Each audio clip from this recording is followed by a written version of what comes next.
الحمد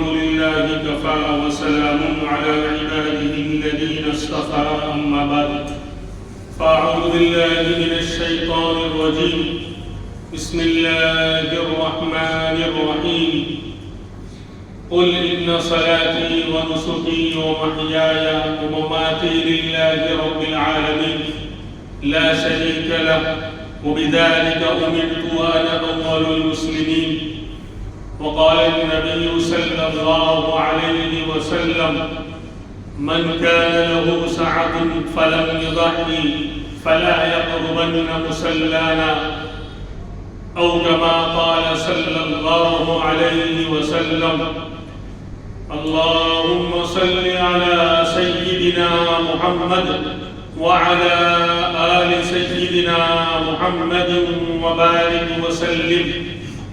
درود شریف ساتھ میں پڑھتے رہے. خاموش بیٹھنے سے کچھ نہیں ملے گا. پڑھیں گے تو امام الانبیاء کہ کسی بھی احسان کا حق تو ادا ہم لوگ کر ہی نہیں سکتے, لیکن کم سے کم جتنا ہو جائے فرصت میں بیٹھے ہیں اور میں پڑھ رہا ہوں تو ساتھ میں کم سے کم پڑھ لیں. اس سے بڑا تو بخیل کوئی نہیں ہو سکتا. اور میں نہیں کہہ رہا ہوں, پیارے آقا نے فرمایا کہ سب سے بڑا بخیل وہ ہے کہ میرا نام اس کے سامنے آئے اور درود نہ پڑھے. پتہ نہیں بہت سے لوگ کون سی دنیا میں گھوم رہتے ہیں. اس لیے بار بار وقتاً فوقتاً میں یاد دلاتا رہتا ہوں کہ کم سے کم بھائی جب کوئی پڑھ رہا ہے تو ساتھ میں پڑھ لو. آپ کی شان میں کوئی کمی نہیں آ جائے گی, بلکہ امام الانبیاء کی شان میں آپ درود السلام کا نذرانہ پیش کریں گے, آپ کی شان بڑھ جائے گی, اللہ کا مقام بڑھ جائے گا. ورنہ میرے نبی کے ایک ایک احسان کا بدلہ پوری دنیا میں, پوری کائنات میں کوئی ادا نہیں کر سکتا. پوری زندگی میں کونے میں بیٹھ کر اگر درود شریف پڑھنے لگ جاؤں تو بھی میرے نبی کے کسی بھی احسان کا بدلہ میں نہیں دے سکتا. اسی لیے تو شاعر اسلام حسان بن ثابت رضی اللہ عنہ نے کہا تھا کہ ما ان مدحت محمدا بمقالتی ولكن مدحت مقالتی بمحمد, کہ میں جو نبی کی تعریف کر رہا ہوں اپنے کلام میں تو میں نے نبی کی تعریف نہیں کی, بلکہ میں نے نبی کا ذکر کر کے اپنے کلام کی تعریف کر لی. میرا کلام بڑھ گیا, میرا مقام بڑھ گیا, کیونکہ لبوں پر جب نبی کا نام آیا تو اللہ کی طرف سے سلام و پیام آیا. اس لیے درود شریف پڑھنا چاہیے. ویسے اہتمام کرنا چاہیے 100 مرتبہ, لیکن کم سے کم میں اکثر دیکھتا رہتا ہوں لوگ خاموش بیٹھے ہیں, یعنی پتہ نہیں, پھر مجھے تھوڑا الگ انداز سے بولنا پڑتا ہے کہ شاید یہ ڈر رہے ہو کہ نیکی اتنی زیادہ ہے, اگر کچھ اور نیکی کر لی تو جنت کے اس پار تو نہیں چلے جائیں گے, سارے درجے الحمدللہ طے ہو چکے ہیں. شاید ایسا لگتا ہے. اللہ سمجھنے کی توفیق میں یہ میں جو ہے کسی پر طنز نہیں کر رہا, لیکن یہ ہونا چاہیے میرے بھائی. ہمارے یہاں جو ہے بڑا بخل, بڑی کنجوسی پائی جاتی ہے درود شریف پڑھنے کے حوالے سے. تو بہرحال ابھی ایک مرتبہ میں نے پڑھا ہے, 2 مرتبہ باقی ہے. اللهم صل على سيدنا محمد وعلى آل سيدنا محمد وبارك وسلم. اللهم صل على سيدنا محمد وعلى آل سيدنا محمد وبارك وسلم. الحمدللہ, جزاک اللہ. تو بات یہ چل رہی تھی, ایک آیت قرآن پاک کی تلاوت کی گئی اور ایک حدیث پاک میں نے پڑھی ہے, اور ہم آپ اللہ کے عظیم الشان دن کا اور اللہ کی نعمتوں کا جو ہے مشاہدہ بھی کر رہے ہیں اور استعمال بھی کر رہے ہیں کہ عید کا دن, بقرہ عید کا دن اور جانوروں کے قربان کرنے کا دن اور اللہ کی طرف سے مہمان نوازی کا دن ہمارے اوپر اللہ نے جو ہے عافیت کے ساتھ, الحمدللہ اللہ کا شکر ہے کہ بڑی عافیت کے ساتھ اور سکون کے ساتھ ہم اس واجب اور فریضے کو ادا کر رہے ہیں الحمدللہ. لیکن اب بھی بہت سے لوگ پرانی رسموں میں, پرانی سوچ میں مسئلہ معلوم نہیں کرنا ہے, اور جو پرانا طریقہ چل رہا ہے گھر میں بیگم صاحبہ نے جو کہہ دیا وہ پتھر کی لکیر، کیونکہ میں اکثر کہا کرتا ہوں کہ جو مسئلے ہمارے مردوں کو نہیں معلوم وہ عورتوں کو معلوم ہوتے ہیں۔ ایسا لگتا ہے کہ گھر کی چھتیں وہاں سے سوراخ ہوتا ہے اور ڈائریکٹ آسمان سے کوئی مسئلے عورتوں پر اترتے ہیں، مردوں کو نہیں معلوم ہوتے لیکن عورتوں کو معلوم رہتے ہیں۔ اگر کوئی کسی عالم مفتی کا مسئلہ سن کر ہمارا مرد جوان اور مرد حضرات اگر بیان سن کر جاتے ہیں اور مسئلہ عورتوں کو بتاتے ہیں تو وہاں سب ریجیکٹ ہو جاتا ہے کہ نہیں تم کو نہیں معلوم، ایسا نہیں ایسا ہوتا ہے۔ تو قربانی کے اندر بھی بہت غلط فہمیاں پائی جاتی ہیں، بہت سی جو ہے غلط چیزیں چل رہی ہیں۔ میں نے مسئلے سب بیان کر دیے تھے موٹے موٹے کہ جس کے اوپر قربانی واجب ہے وہ اپنی قربانی ادا کرے، ورنہ امام الانبیاء محمد رسول اللہ صلی اللہ علیہ وسلم کی طرف سے تو بہت سخت وعیدیں ہیں۔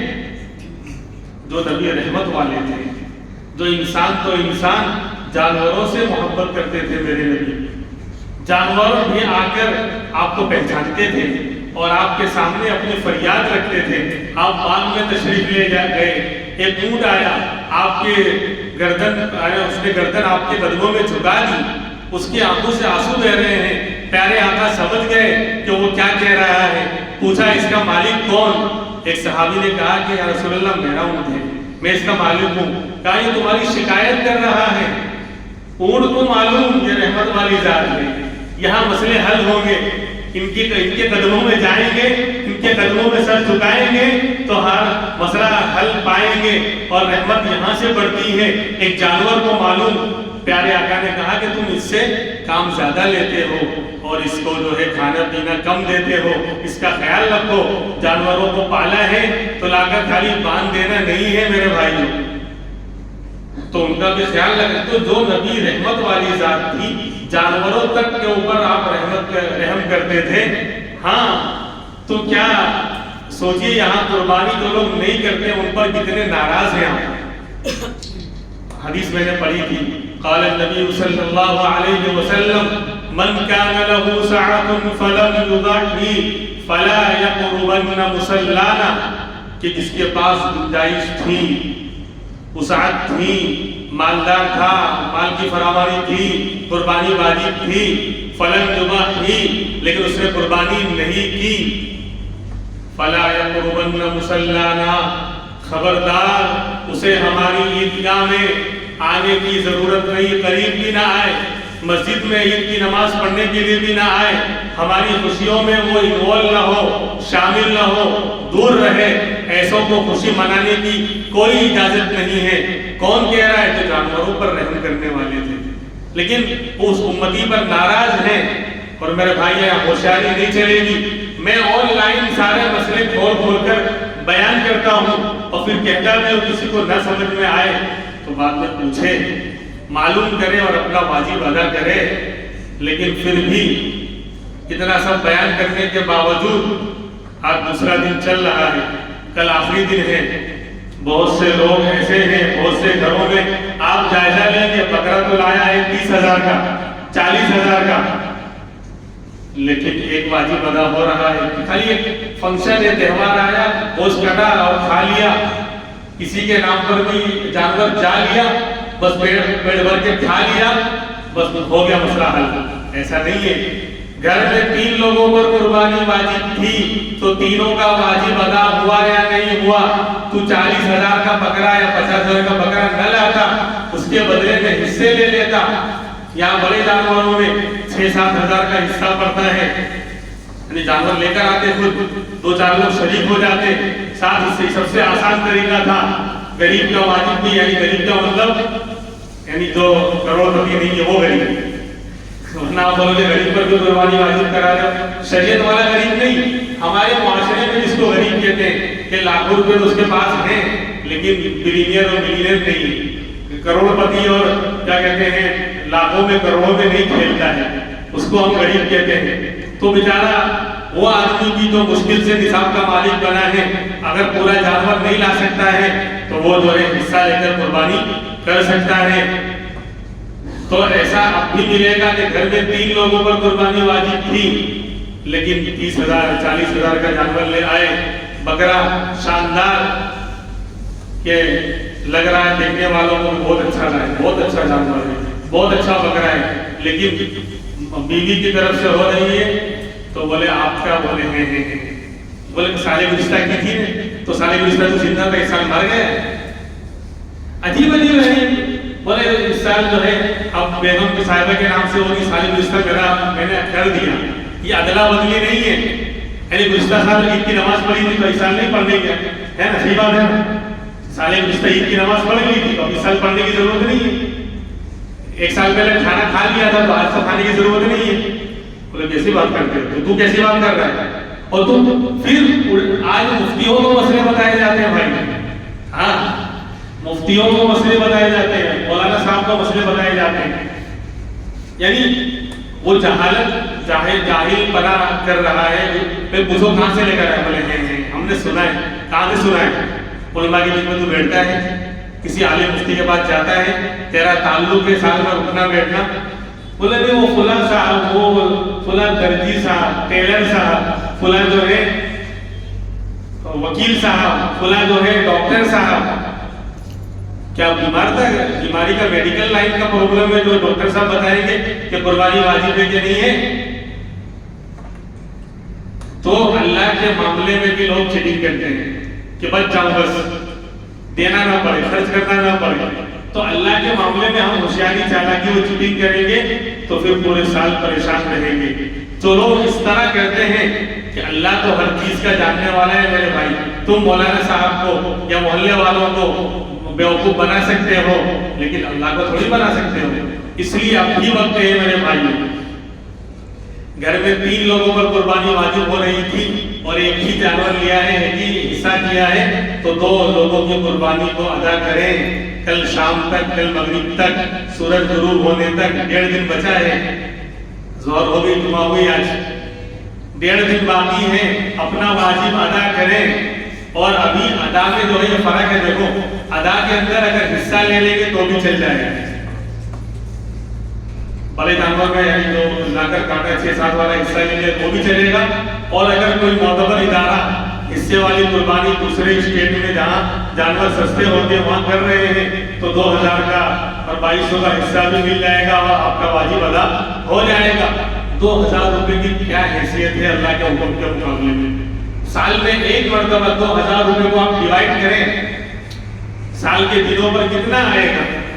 360 دن کے اوپر 65 چھوڑو، 360 دن کا سال مانو، کتنا آئے گا؟ 4-5 روپے مشکل سے ایک دن کے آئیں گے۔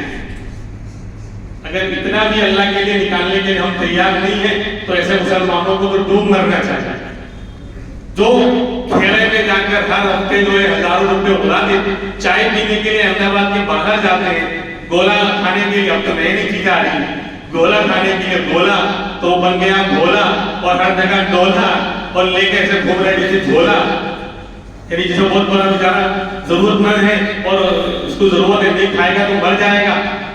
اس طرح تو لوگ اہتمام کر کے یہ چیزیں کھانے کے لیے جاتے ہیں، منع نہیں ہے، لیکن سوچو کہ جب تو ایک دن میں 1000 روپے اڑا کر آ جاتا ہے، اللہ کے واجب ادا کرنے میں چیٹنگ، ہوشیاری، چالاکی نہیں چلے گی، سب چالاکی نکل جائے گی میرے بھائی۔ میں ہوں کہ آپ ہو، کوئی بھی ہو، وہ ہمارے دلوں کے حال کا جاننے والا بھی ہے، علیم بذات الصدور ذات ہے وہ، کہ میں کہاں جھوٹ بول رہا ہوں، چیٹنگ کر رہا ہوں اور واجب میں پھر بھی کہہ رہا ہوں نہیں اپنے پاس تو گنجائش نہیں ہے۔ کیوں؟ دل ہے کہ مانتا نہیں، دل میں نہیں کرنا ہے تو بس گنجائش نہیں ہے، سارے چوچلے من کے کہ من میں نہیں آ رہا ہے تو نہیں کرنا ہے، من کی بات کوئی اور کر رہا ہے جس کو کرنا تھا جن کی بات، تو آپ کیوں من کی بات کر رہے ہیں؟ من کی بات کرنے والے لوگ ہیں۔ خیر، تو آپ اللہ رسول کا جو فرمان ہے اگر واجب ہو رہا ہے ان کی روشنی میں، قرآن و حدیث کی روشنی میں، تو ہمیں اپنا واجب ادا کرنا چاہیے۔ اور ادائیگی میں یہ آپشن ہے کہ حصہ لے لو گے تو بھی چل جائے گا، بڑے جانور میں جانور لا کر حصہ لیا 5-6 ہزار کا پڑے گا، 7 ہزار بہت، اور یا تو حصے والے قربانی کے ہی لے لی 2200 میں پڑ جائے گا۔ لیکن اگر کل کا سورج غروب ہو گیا، کل کا سورج اگر غروب ہو گیا سن لیں، قربانی تو قضا ذمے پر باقی رہے گی. جسے لوگ نماز نہ پڑھیں، آج فجر کی نماز بہت سے لوگوں نے نہیں پڑھی، کل تو پوری مسجد بھری ہوئی تھی، تو خالی ایک دن 2 دن سال میں کیا فجر کی نماز فرض ہوتی ہے ایسا لگتا ہے. تو اگر جسے آج کسی نے فجر کی نماز نہیں پڑھی تو قضا ہو گئی ہو، تو جب تک ادا نہیں کریں گے ذمے پر کیا رہے گی؟ قضا باقی رہے گی. بولو نا، قضا باقی رہے گی. ایسے ہی قربانی اگر کل شام تک، کل کا سورج غروب ہونے سے پہلے تک جانور لا کر یا حصہ لے کر اپنے واجب کو ادا نہیں کیا تو یہ ادا قضا میں کنورٹ ہو جائے گی. اب قضا باقی رہے گی. کب تک رہے گی؟ جب تک ادا نہیں کرے گا. پورے سال قضا باقی رہے گی. آئندہ سال آ جائے گا تو آئندہ سال کی پھر واجب ہوگی، اور یہ جو قضا باقی ہو تو باقی رہے گی. لیکن نقصان کیا ہوا معلوم؟ ایک تو اللہ کی طرف سے پھٹکار، گنہگار ٹھہرا یہ شخص. دوسرا یہ، اب قضا کے اندر کل کا سورج اگر غروب ہو گیا تو اب 2000 کا حصہ نہیں چلے گا، 6-7 ہزار کا حصہ نہیں چلے گا کہ لاؤ اتنے کا پیسہ صدقہ کر دوں. نہیں، اب یا تو پورا جانور بکرا 15-20 ہزار کا لا کر صدقہ کرے یا اس کی قیمت صدقہ کرے.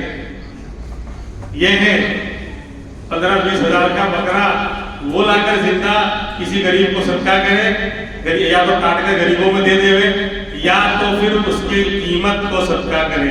اب 2000 کا حصے کا صدقہ نہیں چلے گا. ادا میں تو ہو جائے گا، قضا میں نہیں چلے گا. اس لیے اپنے اوپر رحم کھائیں. اللہ کی نعمتیں ہم استعمال کر رہے ہیں رات دن، تو اللہ ہم سے خالی اتنا سا مطالبہ کرتا ہے کہ سال میں ایک واجب تو ادا کرو میرے نام پر. اس لیے شام تک، کل شام تک کا وقت اور آپشن ہمارے سامنے ہے، ہمارے پاس میں ہے کہ ادا کرنا چاہے تو حصہ لے کر بھی ادا کر سکتے ہیں. ہاں، لیکن اگر سورج غروب ہو گیا کل کا، 3 دن پورے ہو گئے تو پھر قضا کے اندر جانور پورا دینا پڑے گا، کہ اس کی پوری جانور کی قیمت دینی پڑے گی بکرے کی. اب وہ 2200 نہیں چلے گا، 5-6 ہزار والا حصہ نہیں چلے گا. اب تو 15-20 ہزار کا جو بھی بکرا کم سے کم سال بھر کا آئے گا وہ بکرا لائے یا تو اس کی قیمت صدقہ کرے. اسی لیے اللہ کے رسول ناراض ہیں کہ جو لوگ گنجائش ہونے کے باوجود قربانی نہیں کرتے، فلا یقربن مصلانا، ہرگز ہماری عیدگاہ میں، ہماری مسجد میں نماز پڑھنے نہ آئے. ایسے لوگوں کو ہماری خوشی میں شریک ہونے، انوالو ہونے کی کوئی جو ہے اجازت نہیں، کوئی پرمیشن نہیں. اللہ کے رسول ناراض ہوئے. نبی نے جب ناراضگی کا اظہار کر دیا اور کل قیامت میں چہرہ پھرا لیا کہ تو دنیا بھر کے خرافاتیں کرتا تھا، شادی بیاہ کے موقع پر اور منگنی اور پتہ نہیں کن کن موقع پر تو لاکھوں روپے اڑا دیا کرتا تھا، لیکن جب میرے نبی، میرے اللہ کا حکم آتا تھا تو قربانی نہیں کرتا تھا. ہٹ جا میرے سامنے سے. حوض کوثر سے دھکار دیا، سوہگن سوہگن سوہگن سوہگن، کہ دور ہٹاؤ. اللہ کے رسول یہ باغی لوگ ہیں، یہ بہت زیادہ اس کی زبان چلتی تھی، علماء کو بیوقوف بناتا تھا اور دنیا بھر کی خرافاتوں میں تو خوب خرچ کرتا تھا. بولے انجوائے کرو، شادی تو زندگی میں ایک مرتبہ آتی ہے کہ پوری زندگی بھر کمانا ہے اور شادی میں خرافاتوں میں لٹانا ہے. یہی ہمارا فسانہ ہے کہ مسلمانوں کا حال یہی رہ گیا ہے، زندگی بھر کمانا ہے اور شادی بیاہ کے موقع پر الٹی سیدھے فنکشنوں میں اڑانا ہے اور پھر اپنے اوپر قرض چڑھانا ہے، پھر زندگی پر اسی کو چکانا ہے اور نہیں چکا تو پھر خود چپ کر چلے جانا ہے. یہ بن گیا ہے ہمارا حال عام طور پر. اس لیے میرے بھائیوں، میں بار بار کہہ رہا ہوں اپنے واجب کو ادا کریں. کسی کو مسئلہ سمجھ میں نہیں آ رہا، گھر کی کنڈیشن، تو وہ مسئلہ بعد میں پوچھ سکتا ہے. کل شام تک کا وقت ہے، اپنا واجب ادا کریں. خیر، اللہ تبارک و تعالی ہمیں اس پر عمل کرنے کی توفیق عطا فرمائے. اب مسئلہ ہے، کچھ سوالات ہوتے ہیں قربانی کے اوپر. میں نے پہلے بھی کہا تھا اور اب بھی کہہ رہا ہوں، کہتے ہیں اتنے سارے جانور ذبح کر دیے اور یہ جیو ہتیا ہے، جان کو مارا جا رہا ہے اور یوں کیا جا رہا ہے، کرتے ہیں نا. اور بہت سے مسلمان بھی ان کی رو میں بہہ جاتے ہیں. کرائے کے ٹٹوؤں کا ڈیبیٹس کیوں سنتے ہو؟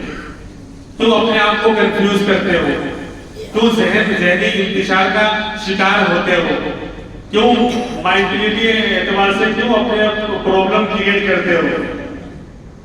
پتہ ہے کرائے کے ٹٹو بیٹھے ہوئے جس کا چہرے کا تھوبلا صحیح نہیں ہے، وہ عالم بن کر نمائندہ بن کے وہاں ڈیبیٹ پہ بیٹھ کر پھر وہ الٹی سیدھی سوال کے جواب میں پھر خاموش ہو جاتا ہے اور پورے علماء کو اور مسلمانوں کو بدنام کراتا ہے. پھر ہم لوگ بھی اسی رو میں بہ جاتے ہیں اور اسی کو سچا مان لیتے ہیں. اونٹ پہاڑ کے نیچے آئے گا تو پتا چلے گا کہ میرے سے اونچا بھی کوئی ہے. وہ تو کرائے کے ٹٹو ہیں، پیسے لے کر وہاں بیٹھے ہوئے ہیں مسلمانوں کو بدنام کرنے کے لیے، کنفیوژن پیدا کرنے کے لیے، شک پیدا کرنے کے لیے، ایمان کو کمزور کرنے کے لیے، اللہ کے اوپر مال لٹانے کا جذبہ ختم کرنے کے لیے وہ بٹھایا گیا ہے، ماحول ایسا بنایا جا رہا ہے.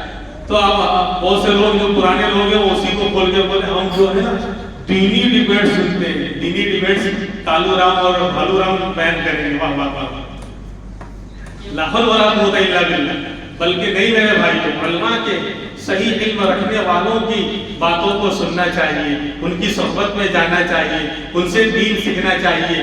مارکیٹ میں ہر طرح کی چائنا جب میڈ ان جاپان کا چیز آتی ہے تو میڈ ان چائنا بھی آ جاتا ہے. اوریجنل چیز جب اس کی تو ابھی ایڈ آ رہی ہے، ایڈورٹائز ہو رہی ہے، اس سے پہلے چائنا کا مال چھپ کر مارکیٹ میں بکنے لگتا ہے. تو ایسے ہی ہر لائن کے اندر اچھوں میں برے بھی چھپے ہوئے ہیں. لیکن جو معتبر علماء ہیں، صحیح علم رکھنے والے ہیں، ان کے بیانات سنیے، ان کی باتوں کو یعنی سنیے اور اس سے سیکھیے. الٹی سیدھی باتوں کو سن کر کنفیوز نہ ہو. تو سوال یہ کرتے ہیں کہ لاکھوں جانور ذبح کر دیے جاتے ہیں، ایک تو مال ضائع ہو گیا کروڑوں کا، اس سے بہتر کچھ اور مسلمانوں کے لیے بنا دیا جاتا، دواخانے یہ وہ فلاں فلاں، اور صدقہ خیرات کر دیا جاتا، غریبوں کا پیٹ بھرتا. اس میں سارے جانور کاٹنے کا کیا مطلب؟ جو محبت سے ہے خالی، اس کی زبان پر ایسا ہی سوال ہوتا ہے جاری. سمجھ میں اس کو اللہ رسول سے محبت ہی نہیں ہے. محبت میں مال نہیں دیکھا جاتا. میں نے پہلے جواب اس کا دیا تھا لیکن پھر اب دوسرے انداز سے جواب دیتا ہوں. اور دوسرا یہ کرتے ہیں کہ جیو ہتیا ہے کہ ایک کھانے کے لیے ایک جانور کو مارا جا رہا ہے. تو دونوں طرح سے جواب دو طرح سے ہوتا ہے. ایک تحقیقی جواب ہوتا ہے اور ایک جو الزامی جواب ہوتا ہے چپ کرنے کے لیے. پہلے الزامی جواب، جو لوگ یہ کہتے ہیں کہ جیو ہتیا کی جاتی ہے اور کھانے پینے کے لیے، وہ اپنے گریبان میں منہ ڈال کر پہلے دیکھ لیں کہ غیر کی آنکھوں کا تنکا تجھ کو آتا ہے نظر. غیر کی آنکھوں کا تنکا چھوٹا سا کچرا تجھ کو آتا ہے نظر. دیکھ اپنی آنکھ کا غافل ذرا شہتیر بھی. اپنی آنکھ کے اندر بڑے بڑے کچرے، بڑے بڑے عیب چھپے ہوئے تمہارے اندر. پہلے اس کو دیکھ لو پھر دوسروں پر اعتراض کرنے آنا. یہ تو ایسا ہی ہوا، شیشے کے گھر میں بیٹھ کے پتھر ہے پھینکتے.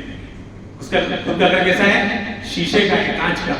شیشے کے گھر میں بیٹھ کر پتھر ہے پھینکتے. اس پر دیوار آہنی پر حماقت تو دیکھیے. آہنی یعنی لوہے کی دیوار پر، سامنے مکان لوہے کا بنا ہوا، اس پر پتھر مار رہے ہیں.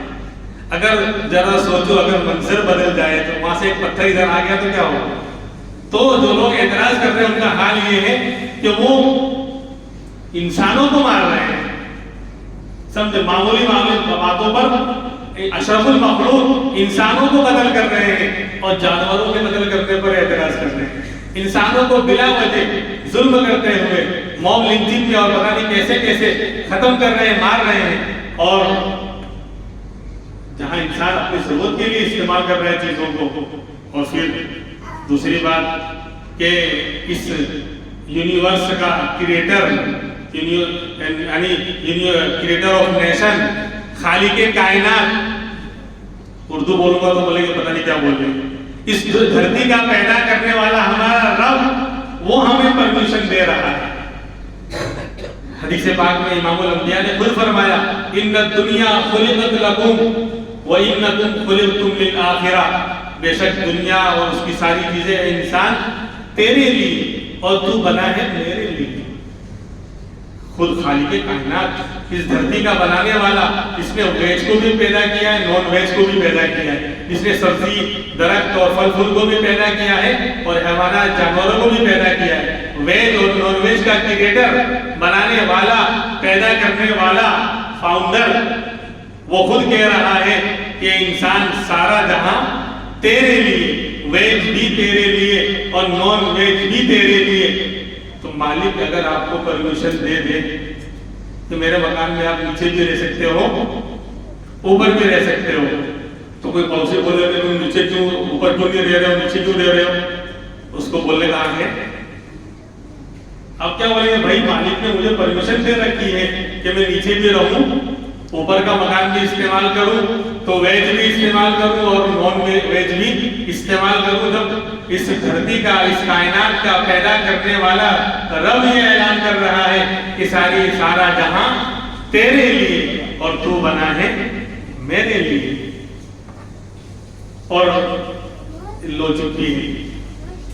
اگلی اعتبار سے بھی جواب ہم دے سکتے ہیں کہ دیکھو دنیا کے اندر جو چیزیں ہیں نا، دنیا کی چیزوں کو ہم اگر ڈیوائیڈ کریں، تقسیم کریں، تو 4 طرح کی چیزیں بنتی ہیں. اردو لفظ ہے، میں اس کو سمجھاؤں گا: جمادات، نباتات، حیوانات اور انسان. 4 طرح کی چیزیں ہیں دنیا میں. جمادات یعنی جو جمی رہتی ہیں، جن میں دیکھنے میں جان نظر نہیں آتی، پتھر ہے، مٹی ہے، اینٹ ہے، وہ جمادات کہلاتی ہیں، جو جمی رہتی ہیں.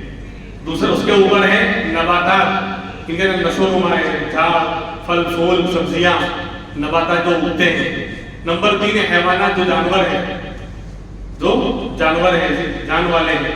اور نمبر 4 پر انسان سب سے اعلیٰ. اللہ کا ضابطہ اور اصول یہ ہے کہ ادنا چیز اعلیٰ پہ قربان ہوتی ہے. نیچے والی چیز اوپر والے پر، ادنا اپنے اعلیٰ پر قربان ہوتی ہے.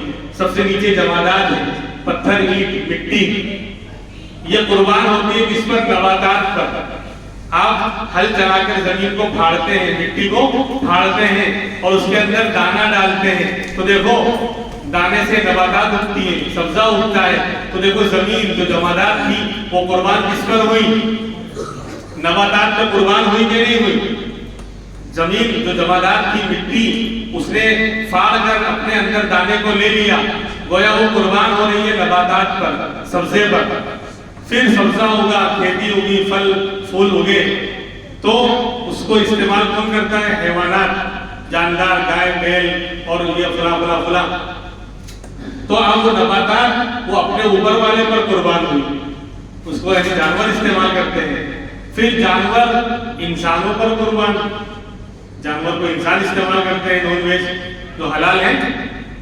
تو کہا کہ جمادات نباتات پہ قربان، نباتات حیوانات پہ قربان اور حیوانات انسان پہ قربان. تو اللہ کہتے ہیں اے انسان تو اپنے رب پر ہو جا قربان، وہ رب ہے بڑا مہربان اور تیری کرے گا بڑی ہے بڑا قدردان. تو اب انسان تو اللہ پہ قربان ہو جاتا. تو پتہ چلا کہ ادنا اعلیٰ پہ قربان ہوتی ہے، لہذا حیوانات کو اللہ نے انسان سے ادنا بنایا ہے، تو انسان پر قربان ہوگی، وہ انسان کے لیے. اس لیے سوال یہ غلط ہے. اور دوسرا یہ کہتے ہیں کہ کمی ہو جائے گی، شارٹیج ہو جائے گی. جو چیز اللہ کے نام پر قربان ہوتی ہے اس میں برکت ہوتی ہے. آپ دیکھ لیں دنیا میں کتیاں جو ہوتی ہیں ایک ساتھ 10-12 پلے جنتی ہیں. اگر دیکھا جائے ایک ساتھ 8-10-12 بچے جننے والی کتیا، اگر اس کے بچے زندہ رہتے اس میں برکت ہوتی تو پوری دنیا کتوں سے بھر جانی چاہیے. اس کو انسان ذبح بھی نہیں کرتا ہے، کھاتا بھی نہیں ہے، وہ تو خود ہی دنیا میں گھومتے رہتے ہیں اور ایک ساتھ 7-7 8-8 10-10 پلے وہ جن رہی ہیں. تو ہونا کیا چاہیے؟ عقل کیا کہتی ہے کہ اس کی تو آبادی ایک دم سے گرو کرنی چاہیے، بڑھ جانی چاہیے. اس کے مقابل میں جو پالتو جانور ہے، بکری ہے، گائے ہے، بھینس ہے، اونٹ ہے، جن کو انسان استعمال کرتا ہے، کھاتا ہے، پیتا ہے. بکری جو ہے 2-4 بچے جنتی ہے، اس سے زیادہ نہیں جنتی، 2-4 بچے. اور پھر وہ ذبح بھی ہو رہے ہیں، قربان بھی ہو رہے ہیں. خالی قربانی کے دن نہیں، پورے سال ان کو ذبح کیا جا رہا ہے، استعمال کیا جا رہا ہے. تو عقل کیا کہتی ہے کہ اس کی شارٹیج ہونی چاہیے، کمی ہونی چاہیے. ایک تو بچے کم دیتی ہے وہ، پھر پیدا ہونے کے بعد ان کو استعمال کیا جا رہا ہے، پورے سال کاٹا جا رہا ہے، ذبح کیا جا رہا ہے، استعمال کیا جا رہا ہے. تو کیا ہونا چاہیے کہ ان کی شارٹیج ہونی چاہیے. لیکن نہیں، اللہ کا ضابطہ ہے جو چیز اللہ کے نام پر قربان ہوگی اس کے اندر جو ہے اللہ برکت دیتا ہے. اس لیے جانوروں میں کبھی کمی نہیں آتی. کوئی حادثہ کوئی آفت ایسی پیش آ جاوے کبھی ایسا کوئی مسئلہ وہ الگ چیز ہے, لیکن نارمل عام حالات میں لاک ڈاؤن کے اندر بھی کمی نہیں آئی کیونکہ اس کا جانوروں سے لینا دینا نہیں تھا. وہ جو وبا آئی تھی, جو فتنہ آیا تھا, اس کا جانوروں سے لینا دینا نہیں تھا, وہ تو عام تھا. اس لیے جانوروں کی اس زمانے میں بھی, لاک ڈاؤن کے زمانے میں بھی کمی نہیں ہوئی, بلکہ زیادہ سستی قربانیاں اس زمانے میں ہوئی اور سالوں کے مقابلے میں سستی قربانیاں ہوئی اور آرام کے ساتھ ہوئی. تو پتہ چلا کہ جو چیزیں اللہ کے نام پر قربان ہوتی ہیں اس میں برکت ہوتی ہے. اور دوسری بات, جو چیزیں جتنی ضروری ہیں اتنی عام ہیں. جو چیزیں جتنی ضروری ہے اتنی عام ہیں. سب سے زیادہ انسان کو ہوا کی ضرورت ہے, آکسیجن, ہوا کی ضرورت ہے. H2O پانی کا ہے, وہ تو آکسیجن کا O آتا ہے, تو آکسیجن کی ضرورت ہے. تو اللہ نے اس کو عام کر رکھا ہے, کچھ کرنا ہی نہیں ہے, کوئی ایکسٹرا ایکٹیویٹی اور کام کرنا ہی نہیں ہے. انسان سو رہا ہے, کسی کی یاد میں ہو رہا ہے, بیٹھ کے رو رہا ہے یا کچھ اور ہو رہا ہے, لیکن سانس لینے کا معاملہ اپنے آپ ہو رہا ہے. ایسا ہوتا ہے کہ ابھی رکتا تھوڑا, میں ابھی جو ہے 5 منٹ کے لیے سانس لینے جا رہا ہوں, کھانا بھی بند, بات چیت بھی بند, سونا بھی بند. کیا حال ہوتا بتاؤ؟ ہر وقت سانس لینا ہے, اور اگر اس کے لیے کچھ ایکٹیویٹیز کرنی پڑتی تو سب کو نظام روک دینا پڑتا. لیکن سب سے زیادہ سانس اور ہوا کی ضرورت وہ سب سے زیادہ آسان ہے اور عام ہے, ایزی ہے. انسان کچھ بھی کر رہا ہو, سانس آ رہی جا رہی ہے, کھا رہا ہو, پی رہا ہو, سو رہا ہو, بول رہا ہو, کچھ بھی کر رہا ہو, سانس آ رہی ہے جا رہی ہے, کوئی خرچہ بھی نہیں. ورنہ انسانوں کے ہاتھ میں ہوتا تو اس پر بھی ٹیکس لگتا, تو آکسیجن کی باتلیں لانے پڑیں گے, گھروں میں رکھنا پڑے گا, ہوا ایسے نہیں لے سکتے تم. اور اس کے بعد نمبر 2 پر غذا ہے, پانی ہے. پانی جو ہے وہ نمبر 2 کی ضرورت, ہوا کے مقابلے میں تھوڑا کم, کھانے کے مقابلے میں زیادہ. کھانا نہ ملے تو بھی انسان کچھ دنوں تک زندہ رہ سکتا ہے, لیکن پانی نہ ملے تو اس سے کم زندہ رہے گا.